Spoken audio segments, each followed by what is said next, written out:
Well, thank you very much. It's an honor to have a friend of mine here, Viktor Orban, the Prime Minister of Hungary, and he's done a fantastic job. He's a very powerful man within his country, but he's also beloved. They love Viktor, and people that know him do.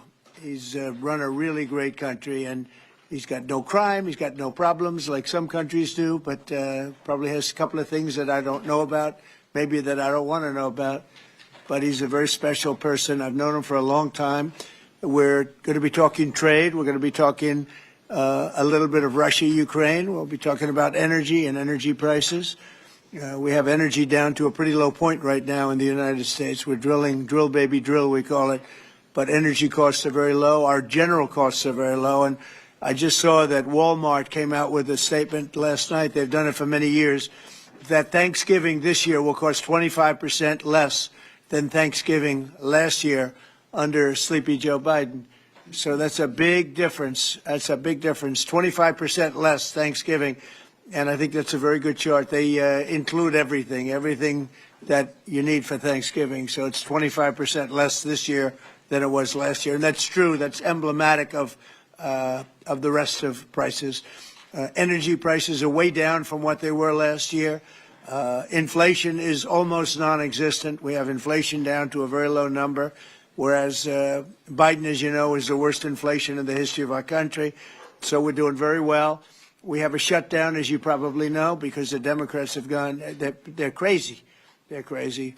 But they don't care if they hurt the country. But we've approved it 14 times. We've approved a opening up 14 times, and they keep rejecting it. And I guess maybe they will again. Let's see what happens.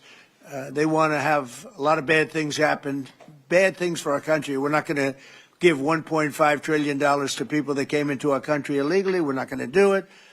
To people came from prisons. They came from mental institutions, drug dealers. They want to give them medical care. $1.5 trillion.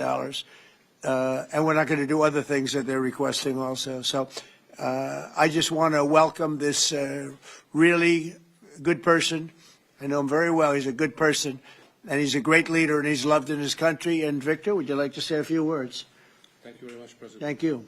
First of all, may I say that thank you very much for the invitation. It's good to see you, President, back to the White House, and good to be back after 6 years, anyway, again, to see you here, as we have met last time. The reason why we are here to open a new chapter between the bilateral relation of the United States and Hungary, basically because during the Democrat administration, everything was ruined.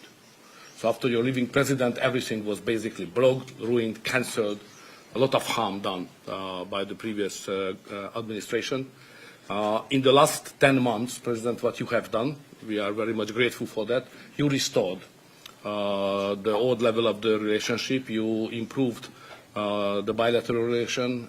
You repaired what was done badly by the previous administration. So now we are in quite a good position to open up a new chapter, let's say a golden age between the United States and Hungary, and we have plenty of suggestions for today: economic cooperation, military cooperation, and political cooperation. And the main issue, probably, President, you know we are neighboring Ukraine, which is in war.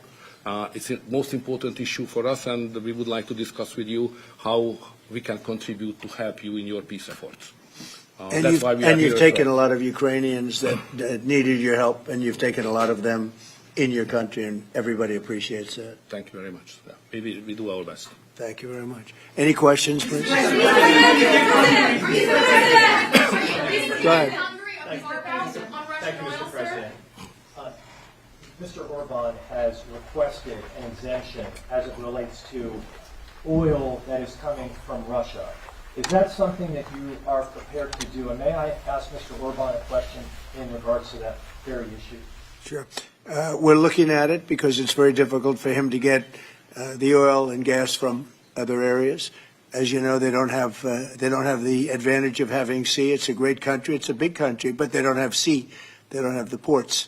And so they have a difficult problem. There's another country that has that same problem, by the way. But when you look at what's happened with Europe, many of those countries, they don't have those problems, and they buy a lot of oil and gas from Russia.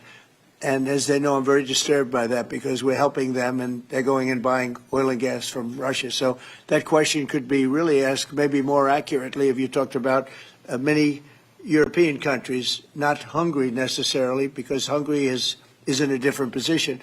But many European countries are buying oil and gas from Russia, and they have been for years. And I say, what's that all about, right? Thank you. Yeah. So that will be one of the issues for Yeah. today, to explain clearly what would be the consequences for the Hungarian people and for the Hungarian economy not to get oil and gas from Russia because we are supplied by pipelines. Pipeline is not an ideological or political issue, it's a physical reality because we don't have port, exactly as the President explained to you. So we will negotiate on that point. It's vital for us anyway. Mr. Orban, there are two pipelines, as I understand it. There's a pipeline from Ukraine and there's a pipeline from Croatia. And my understanding is that the pipeline from Croatia can provide all of Hungary's energy needs. As a result, why would you need an exemption if that's the case? So when we discuss that issue, you should separate the gas and the oil. On the gas issue, which is very important for us, 90% of the Hungarian households based on heating system based on gas. So we have only one pipeline delivering gas to Hungary, which is the main pipeline, the Turkish one. What we got from Croatia is a very small volume supplementary gas pipeline. Okay, that's gas. Oil is another issue.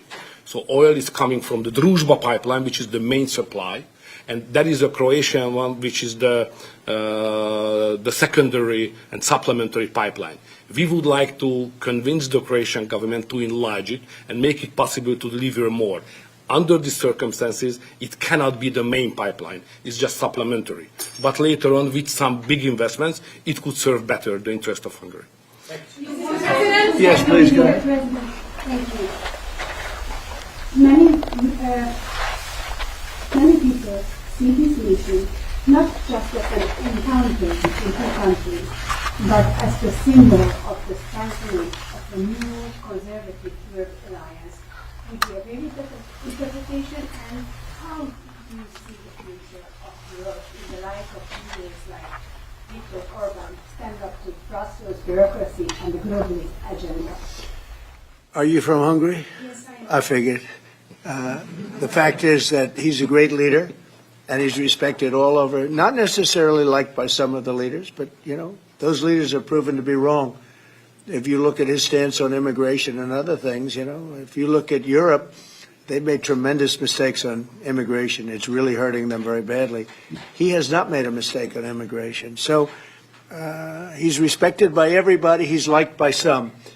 And I can tell you, I like and respect. I'm a double. I like and respect him.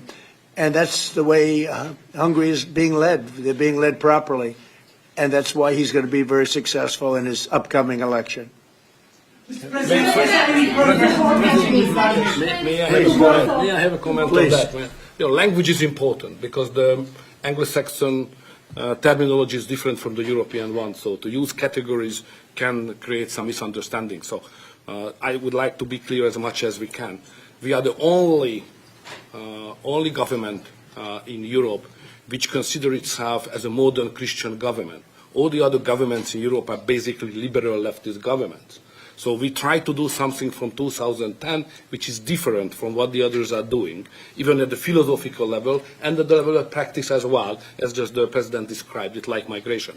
So we are kind of a special island of difference in a liberal ocean in Europe, and we consider ourselves as a modern Christian government. That's the proper category to describe what we are doing. To both of you.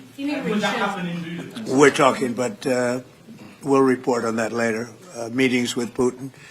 We were talking about that with Victor. He understands Putin and knows him very well. And I feel that, I mean, I'm going to let you say what you think, but I think that Victor feels we're going to get that war ended in the not too distant future. Victor, do you want to talk about that? I'm strongly convinced. So the question is whether we Westerners are unified or not. The problem is that the President has huge peace efforts, which are just splendid and very positive for the European continent and all the peoples of the of Europe. But at the same time, we are not unified because Brussels and the Europeans has a different approach to the war. So the only pro-peace government is the United States government and the small Hungary in Europe anyway. All the other governments prefer to continue the war because many of them think that Ukraine can win on the front line, which is a misunderstanding of the situation. So it's a complicated issue. We will discuss it. It requests not just 2 minutes to respond to your question, but rather than our lecture. Sorry, not to continue more than that. To both of you. So you would say that Bilateral. Ukraine cannot win that war? You know, miracle can happen. Yeah, that's right. To both of you. Yeah, Interview go ahead. summit. Thank you, Mr. President. What is your message to the EU? Because from Hungary and the EU want to impose their war policies on Hungary. What is your message? Well, I think they should respect Hungary and respect this leader very, very strongly because he's been right on immigration. Look what's happened to Europe with the immigration. They have people flooding Europe all over the place, and it's hurting it. It's the crime rates are way up. A lot of bad things are happening. His crime rates are very low. They're the same as they always were, which is very little crime because he's kept it the way it should be. Europe, I mean, I don't want to go into individual countries. They're all friends of mine, everyone. As you know, in NATO, they voted to go from 2% to 5%, and, you know, that nobody thought that was possible. And we had just about almost, other than Spain, a unanimous vote. No, I think that I think they respect him a lot. They don't agree with him, but actually, inwardly, I think they probably do agree. He was right on immigration. They were wrong. They are flooding Europe with people from all over the world, and Europe is becoming a different place. And I tell the leaders all the time, you better stop or you're not going to have Europe anymore. It's a very dangerous thing they're doing. May I have a reflection on that? So on migration issue, just for clarification, in Hungary, the number of illegal migration is like that, zero, because we have a crystal clear system. If somebody would like to come to Hungary, first he should ask for that. If he gives the permission, they can step in. Nobody can step on the territory of Hungary without having a permission from the Hungarian authorities. This is the regulation, simple, well working. What is the consequence of that? We are under sanctions, financial sanctions of European Union, because we don't let the illegal migrations to come to Hungary and to the European Union as well. So we have to pay, just to inform you, we have to pay every day 1 million euro as a punishment to the Brazilian budget because we stopped the migrants. This is the absurd world we are living now in Europe. To both of you. Go ahead, please. Bill, Yes, Thank go you ahead. so much. Thank you. I'd like to ask what do you think, what do you believe after this meeting? Can you have maybe, or the European Union will have another opinion about, just because of this penalty, another opinion about Hungary because of the immigration and because of this kind of politics, which is not that strictly as the European Union directs. What do you believe? Yeah, where are you from? I'm from Hungary. Okay. I do have that conversation with them, and I respect and like them. You know, they're all friends of mine. I think pretty much every single leader in Europe is a friend of mine. We get along really well. They've done everything I've asked them to do with NATO, etc. The only thing they continue to do is buy oil from Russia. That's not too good. But I told them they should respect this man. They can also learn from Victor. Victor has had a very hard stance on, more than anything else, immigration or even illegal immigration. He literally has accepted no one over the years. Think of how much greater these countries would be if they didn't have the tremendous crime that has come in with the immigration. People just flowing into Europe. They've got to stop it. And not only stop it, they have to reverse it. They have to get them out. We've done that here. We have 0 people coming in now. The borders are closed. We take people, but we take them legally. But we've done it very strongly, and we're moving hundreds of thousands, millions of people out. We had, of the 20 million people, 25 million, nobody knows even what the number is. They never knew. Biden had no idea. He had no idea. I don't believe he had any idea what was happening because he wasn't about open borders. But we had open borders, and we had millions of people come in, and they were coming in from jails. They were coming in from mental institutions. They were coming in as drug dealers. We had 11,888 murderers. Half of them committed more than one murder. We're getting them all out. We're getting them out. He doesn't have that problem, but Europe does have that problem. Other parts of Europe have that problem. So, I tell them all the time, I stick up for Viktor Orban. Not a lot of people do because in many cases they're jealous. They wish they did what he did. They would have no problems if they did what he did. And I have a bigger heart than anybody, but, they've destroyed some of those countries. Some of those countries had no crime 10 years ago, and now they have quite a bit of crime. And I would say that I don't know anything about your crime levels, but I would imagine they're very low. Down. Huh? Very Not down. too high, right? No, it's very down. One of the best in Europe. I had a feeling. Sorry, may I have one remark? Sure, please. No. Just a clarification as well. I'm not here to ask how President Trump to manage my conflicts or our conflicts with the European Union. This is our matter, so we will do it. What we need is a golden age, to open a golden age of the United States-Hungary relationship. That's the biggest help we can get from the United States. And maybe Europe too. We can include Europe. It's going to get more difficult. So inside the European Union, we will manage all of our affairs. To be the most possible humble guy, yeah? But I'm the longest-serving Prime Minister of Europe. I survived all the Prime Ministers who attacked us. And I'm sure we will survive next years as well. So we will manage our conflicts successfully. Mr. President, one question for you, Mr. President. One question for the Prime Minister. Speaking of Europe, last month you said that you would not withdraw U.S. troops from Europe, yet 2 weeks later the Pentagon decided to withdraw significant number of troops from Romania. So have you changed your mind, or the Pentagon ignored your assurance? No, they don't ignore anything that I say. What they do is we make changes. We move. It's the same number, total number, but we move people around. I happen to like the Romanian people. I think they're great people. And Pete, you may want to suggest something right there, please. Absolutely. No, nothing was uncoordinated with the White House. It's all part of the view that we have of Europe, and there will remain troops in Romania, but there's some change in how we rotate and how many we rotate. And the relationship with Romania is very good, right? It's very good, and we've coordinated all this with Secretary General Ruta, throughout EUCOM, throughout our allies. Everyone was notified in advance. The relationship with Romania is very good. The relationship with Europe is very good.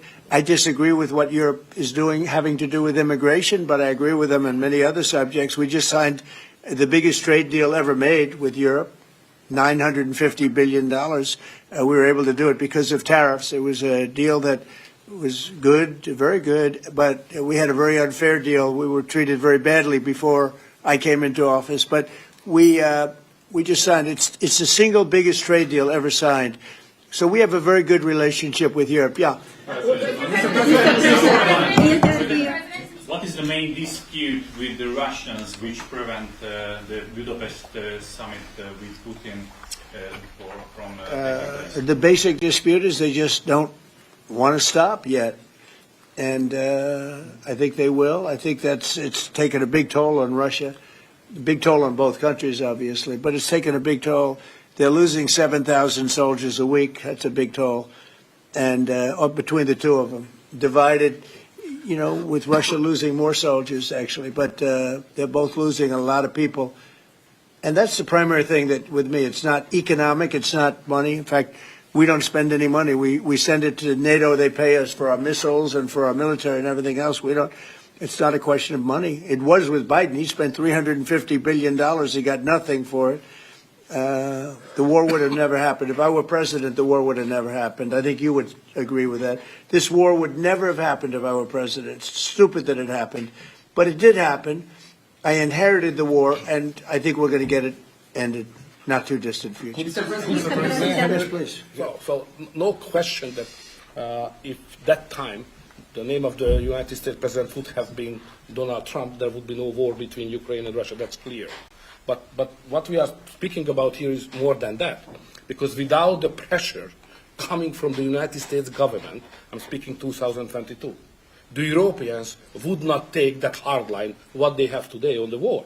Remember that big countries of Europe rejected to be involved more than just sending some, humanitarian issues. So the pressure coming from the United States to be more pro-war in Europe. So that's the fact of the history anyway. So we have to restore something which was ruined and created from here, and that's the reason why I understand absolutely the devotion of the president now to do everything to stop the war, because that would be not that deep without the previous government pressure from here. So the reason why I'm here to be as much as helpful I can to contribute to the peace efforts of the president, because that was an enormous mistake what we have done, the Western world several years ago, and we have to stop it, and it's common responsibility. Biden actually pushed for that war to happen.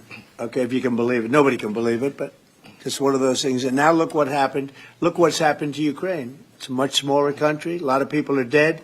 You take a look at it's a whole different world over there, and Russia has not been helped very much by that war either. They lost a tremendous number of soldiers and people. Look, that war should have been a 1-week war. I don't know why it's taken. This is 4 years. Should have been 1 week. Should have been over with, but it would have never started. Should have never started.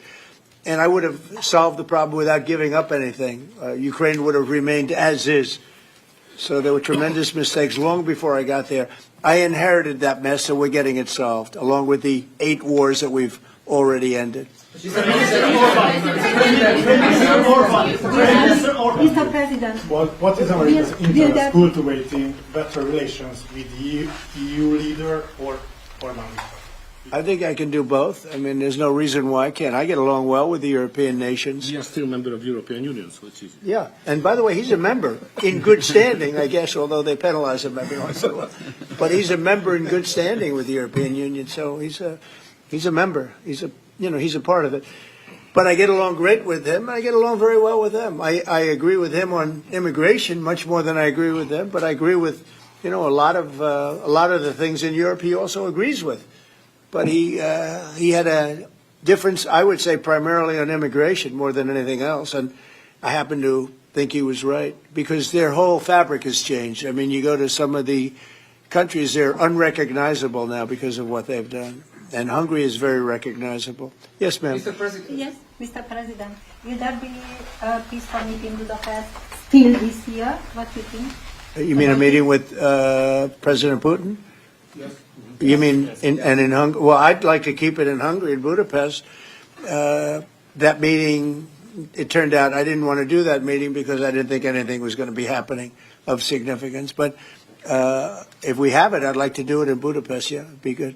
Mr. President, you said many times to support Viktor Orban. Why is it important to win the next election, for example, for the United States, Hungary, and also Europe? Why is it important? Well, I don't know his opponent. I don't know if he has an opponent yet. At some point he will, I guess. We always have opponents, always. right? Not much of an opponent. But I'll be supportive of him. He's done a fantastic job. We've had a great relationship. The United States, look, we had a country that had no leader. It had an auto pen, illegal auto pen, totally illegal. And that's coming out stronger and stronger. But we had no leader in the United States. Hungary, as an example, had no relationship with the United States, even though we do, billions of dollars in trade with Hungary. Hungary's a big country economically. We do, billions of dollars in trade with Hungary. Why would they give that up? And they gave up so much else. Look, they gave up everything. This country was poorly run. I think if I didn't win the election, we might not have a country, if you want to know the truth, not a recognizable country. But our relationship was immediately good as soon as I won the election, because Victor's one of the people that's highly respected, and we had a great relationship with Hungary. We do again. That was an easy one. Yeah. Do you and Prime Minister Orban agree on ways to put pressure on President Putin to come to the negotiating table to end the war in Ukraine? I think we agree that the war is going to end. Sometimes people have to fight it out a little bit longer, but I think we agree that the war is going to end in the not-too-distant future. You want to talk about that, Victor?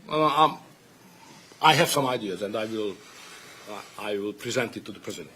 How to stop it. Mr. Prime Minister, Mr. President, since you brought up the Walmart Thanksgiving meal, Yeah. and it is cheaper, but it also contains less. As affordability, Well, I haven't heard that. You're telling me. Who are you with? Who are you with? I'm with NBC News, sir. Fake news. NBC. You're fake news. What a NBC's gone down the tubes along with most of the rest of them. If I ask, why do you think there's such a disconnect between the economy that you're describing day to day and the way many Americans say they are feeling and they're concerned about? Well, they feel better about our country right now, other than the shutdown, obviously, which is caused by the Democrats, could be ended by the Democrats in 2 minutes. They feel much better. We have more jobs. We just set a record on jobs. You do know that. We have more investment in our country than any country in history. We're over $18 trillion as of this moment, and we're going to be maybe at 20 or 21 trillion by the time I finish up my first year. And there's been no country, China, no country in the world that's done anywhere even close to that number. Your friend Biden, as an example, in 4 years was less than $1 trillion. We'll be at 21 trillion in 1 year. So there's no country that was even close to that, and our country was a laughing stock all over the world. We have more jobs, we have more potential than any other country, and frankly, we're the hottest country right now. Victor said to me before, we're the hottest country anywhere in the world. Think of it. We'll have $21 trillion invested. We have auto plants pouring back in. We have AI pouring back in. We're leading China in AI by a lot. We're leading everybody in every category. There's no category that we're in second place. So I just heard this yesterday that Walmart said that the Thanksgiving was 25% more expensive under Biden. That's a big, to me, that's a big number, because Walmart's respected. I mean, Walmart is Walmart, and, you know, they're giving you prices. So that would mean that the whole series of pricing and costs, you know, the groceries and everything else, it was a con job. It was a con job. Affordability, they call it, was a con job by the Democrats. The Democrats are good at a few things: cheating on elections and conning people with facts that aren't true. It was 25%. Walmart just announced it 2 days ago. 25% cheaper this year will be cheaper to have Thanksgiving than it was a year ago under Sleepy Joe Biden. You say affordability is a fun job, as you put it. Say it. You said affordability was a fun job, and you didn't want to. You said last night you didn't want to talk about affordability. I talk about it. When did I not want to talk about it? I talk about it all the time. We are much better than Biden and all of them. Now, just so you understand, do you remember that the Biden administration had the highest inflation in 48 years, but most people say ever recorded? Do you remember that? Right? Do you remember it? Did they have the highest inflation in 48 years? Did they? Just answer me the question. You know the answer. The answer is yes. They had the worst inflation in 48 years. We have almost no inflation. We're down now to 2%, and we'll be at maybe 1%. You want to always stay above 1%, actually. You want a little tiny bit of inflation. We're at a perfect number. They were at the highest level in recorded history, okay? And when you talk about affordability, that one fact. Now, let's talk about the second biggest subject after inflation, energy. We're going to be at $2 gasoline. We're going to be approximately $2 very soon. We're a little bit above $2 right now for gasoline. Now, under Biden, it was $4.50. It even hit $5, but it was $4, $3.50. We're going to be at $2 a gallon. So gasoline's much less. Energy costs are less. When you have energy and when you have gasoline less, everything else follows. It's such a big category. So when you have lower energy prices, which I think you admit we do substantially, that means everything else. So we are the victors on affordability. But if I watched that election, which I was not much involved in, I didn't support Virginia, the candidate, didn't do a lot of support for the other candidates. They asked me about Cuomo, and I said, well, it's a question, do you want a thug or do you want a communist? I mean, that was my response. So I wasn't involved in that stuff too much. But I will say this. If you look at affordability, which they campaigned on, they lied because they talked about, oh, prices are up. No. Prices are down under the Trump administration, and they're down substantially. Energy prices are down by 30, 35, 40%.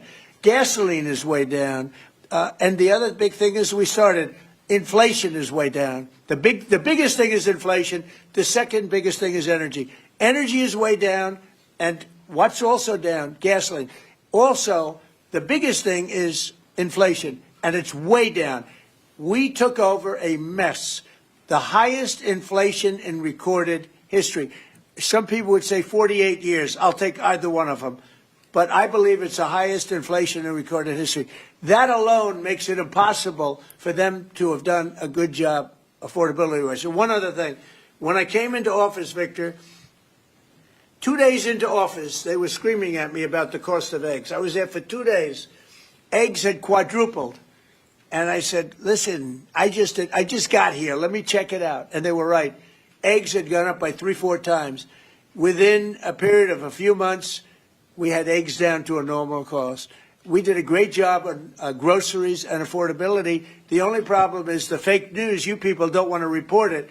And, in fact, I'd like to ask Caroline. Where's Caroline? I'd like to ask Caroline a question. Where is she? Did she? Uh-oh. She deserted us. She deserted me.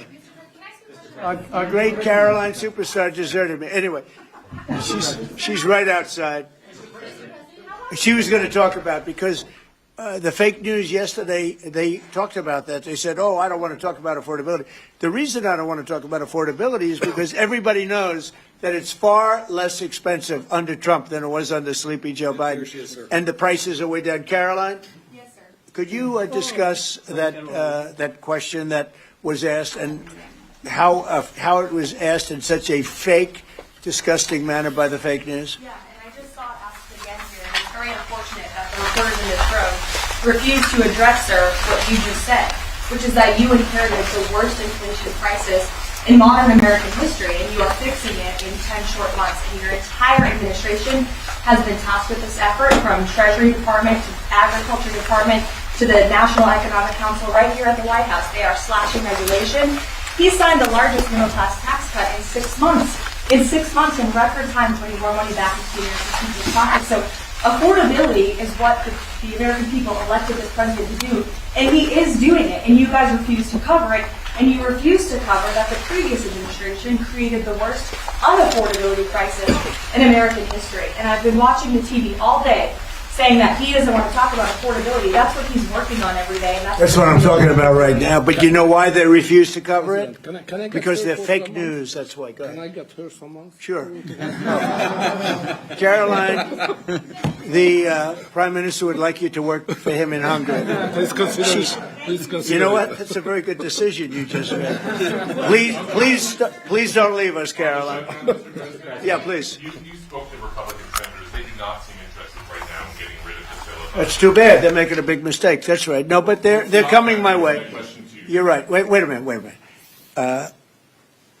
The way to do it for the Republicans is to terminate the filibuster. They call it the nuclear option. This is the second form of nuclear. Very good, very good. This is a good form. This is not a bad form. I would have been in favor of that a long time ago. But you know the Democrats are going to do that. And most of you will admit the Democrats are going to do that. So why aren't we doing it? And I think only a foolish person would be against that, especially when you realize that these are crazed people. These people are absolutely crazed, Trump derangement syndrome, whatever it may be.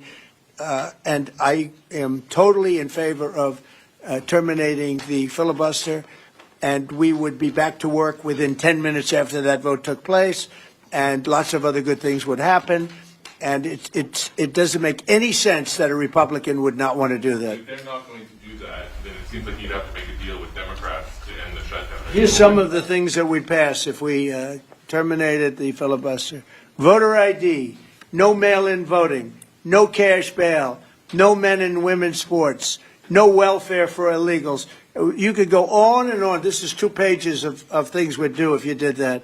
Without it, I don't know that you passed anything, because you can't deal with them. They're really irrational. They really are. But I was happy to see that a tremendous liability to this country, a woman that made herself rich in this country, Nancy Pelosi, has quit. and she'll be out of here pretty soon. And that I consider that to be a great asset for America, getting her out. Yeah, please go. Are you really going to deal with Democrats? You're not interested in the I don't know. We'll see what they have. I mean, we'll see. But they're very destructive for the country. NBC, fake news. I'm not taking you. Go ahead. Mr. President, are you worried about it backfiring in the future on Republicans? Should they get rid of the filibuster and then down the road, Democrats? Well, normally I would say, well, a little bit, but the reason that I'm not is because if they ever took over power, they'll do it. Look, Joe Manchin and Sinema are two people that are no longer in politics because of this issue. They were opposed to what the Democrats wanted to do. They wanted to terminate the filibuster. They were opposed to it. They're no longer in politics. They're gone. The Democrats will do this. So if the Democrats are going to do it, I'm saying Republicans should do it before they get a chance. It's very simple. And if we do it, we will never lose the midterms and we will never lose the general election because we will have produced so many different things for our people, for the country, that it would be impossible to lose an election. Are you worried about an AI bubble? No, I love AI. I think it's going to be very helpful. So many things are happening with it. And in addition to which, we're leading China, we're leading the world in AI. We're building massive electric plants that the companies themselves are building for their plant. I've given them the right because we need so much electricity for that. Just the word is electricity, believe it or not. Double the electricity that we currently have in the country for just the AI plants. And I've allowed those companies to rebuild and build electric plants along with their facility. We're getting approvals done in less than a month, sometimes in 2 weeks, for massive, beautiful, massive buildings. And no, I'm totally in favor of it. I think it's really going to be the wave of the future. And we're leading the world. We're leading everybody by a lot. How long do you think the shutdown will last? Mr. Orban, President, how long do you think the shutdown will last? I don't know. It's up to the Democrats. The Republicans have voted 14 times to open up the country, and the Democrats have voted 14 times to hurt the country, really. They should approve it, but they might not. That's why I like the fact that we terminate the filibuster. If we terminate the filibuster, the country will be open within 10 minutes after that termination because we'll take a second vote, which is the opening of the country, and the Republicans will vote to open the country. That's one of the reasons, not the major reason, by the way. I think it's less important than the other things that we get. But if we terminate the filibuster, the second vote that we will take will be to open up the country. It'll take 10 minutes, and the country will be open. Is there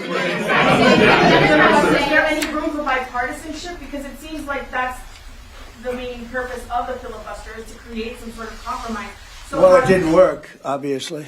So You're right. That was the purpose of the filibuster, bipartisanship, but that didn't work. So are you saying the next 3 years in Washington there shouldn't be? Well, no. If the filibuster is terminated, we will have the most productive 3 years in the history of our country.